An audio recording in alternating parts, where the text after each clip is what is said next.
Hello, Woodwork Geek, back here again. This week, some built-in wardrobes. This room is 4 meters, 7 centimeters wide. So that's 4 double wardrobes, and it's 2.5 meters tall. So I do it one full sheet, so 2440 for the doors. There's also an under window seating area with a bit of storage under it as well.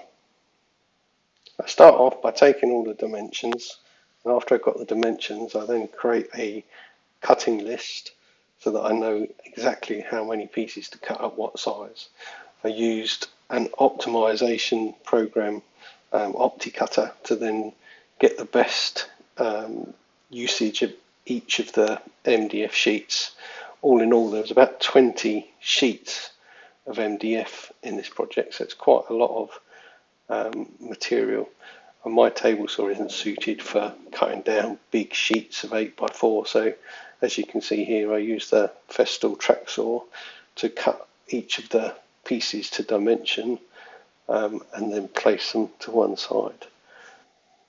All in all, there's 4 double wardrobes, 4 top boxes, 8 full size, full height doors, 6 soft close drawers, 3 shelves, and then a set of kind of cubby holes for individual storage that go into these wardrobes.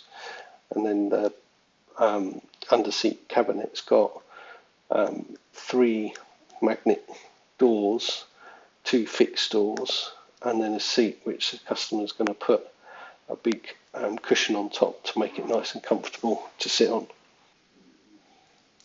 I won't take you through all of the individual cuts, so I'll snap to here. As you can see, I make up a set of drawers, so I dimension each of the pieces and stack them up. As you can see there, I've got a little rebate in the bottom of each piece for the bottom of the drawer.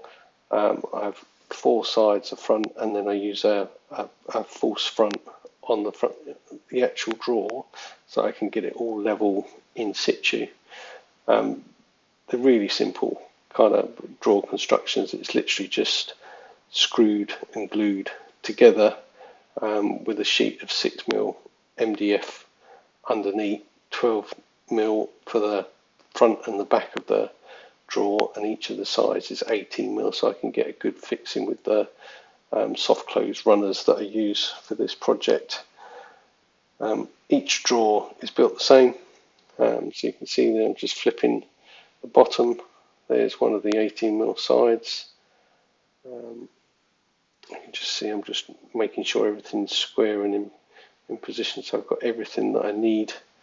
I pre-drill all of the drawer parts so that I can make sure that I don't split the MDF, because if you try and put a 40mm 4x40 screw straight in the edge of the MDF, you will split the end. So I use a 3mm drill bit just to prevent kind of splitting of the ends on there. As you can see, I use some clamping kind of frame square things to make sure the box is done at 90 degrees, and just take my time really. There's no need to go too fast with these things. It's more important to get a really accurate rectangle than it is to get them out fast.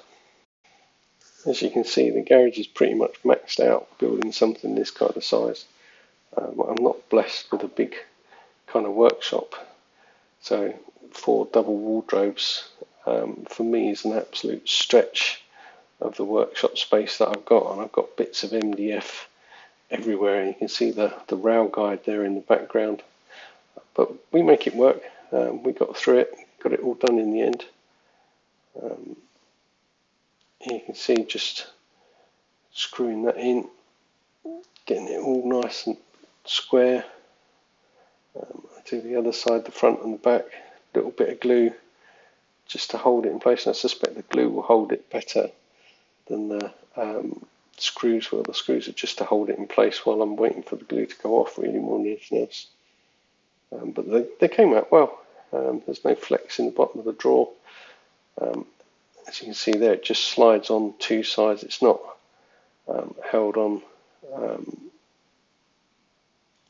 with a rabbet at the back or anything like that. It's literally just the two sides have the kind of dado rabbet, whatever you want to call it, and then the front and back just get screwed into the 12mm just to create that box.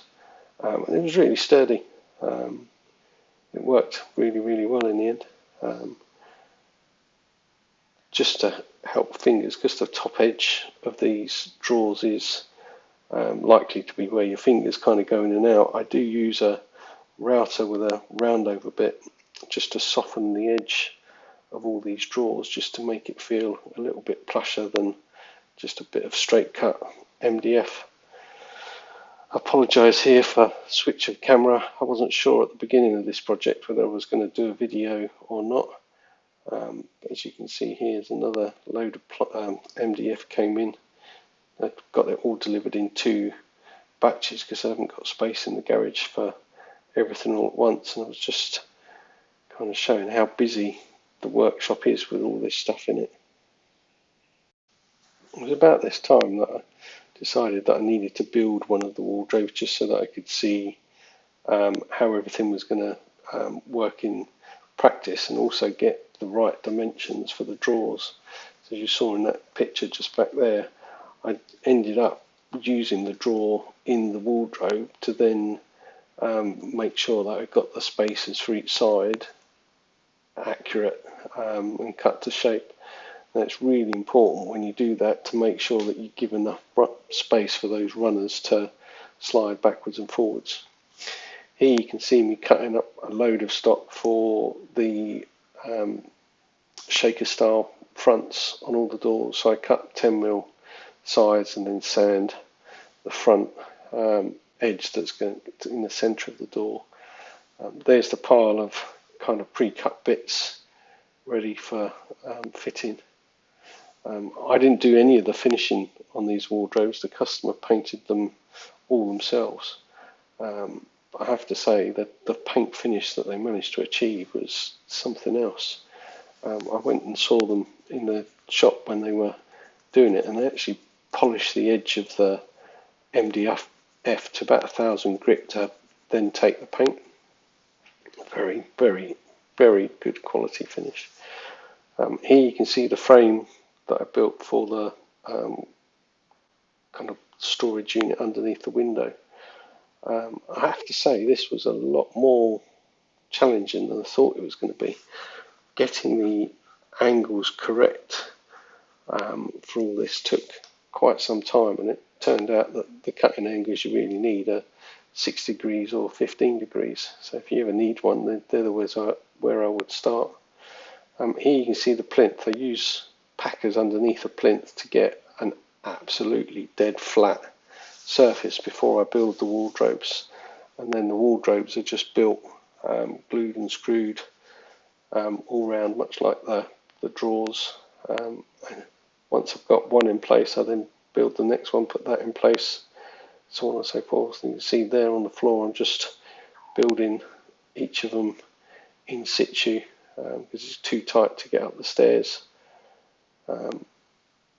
There's not much gap, as you can see there, for a filler on the side. I think if I made these again, I'd probably make each of the wardrobes a centimetre narrower so I could put a bigger filler at the end, because it was quite difficult getting that in place in the end. But it came out good. There's the under window area, just cutting pieces to fit there, so it's all a tight fit. It's about this stage I've got all of the base units in, so you can see the 3 horizontal shelves. 2 of those get drawers, and then one just has shelves in. This left hand one, you can see with the doors on it, and then the hanging full height in the second wardrobe, with drawers in the third wardrobe, and then the fourth wardrobe has got the shelves in. I'm not sure if I got a picture of the shelves in the fourth wardrobe, but in essence it's a vertical and then 2 areas on one side and 3 on the other, so 1 shelf on one side and 2 shelves on the other. I would say the shaker style on these was a little bit harder than I thought, because they made the door a little bit wider than normal. The spacing for the doors and the carcasses did mean that I had to trim down the door edges, as you can see with the cuts there. But we managed to get all the gaps equal in the end, as you can see here. All the handles on, everything ready to go. I have to say this took a little bit longer than I thought, and the customer was quite patient, but I'm so pleased with how it came out in the end. That's me done. Another video over for the Woodwork Geek. Hope you like it. If you did, give me a thumbs up. If you didn't, tell me what I've done wrong. And yeah, we'll see you on the next one.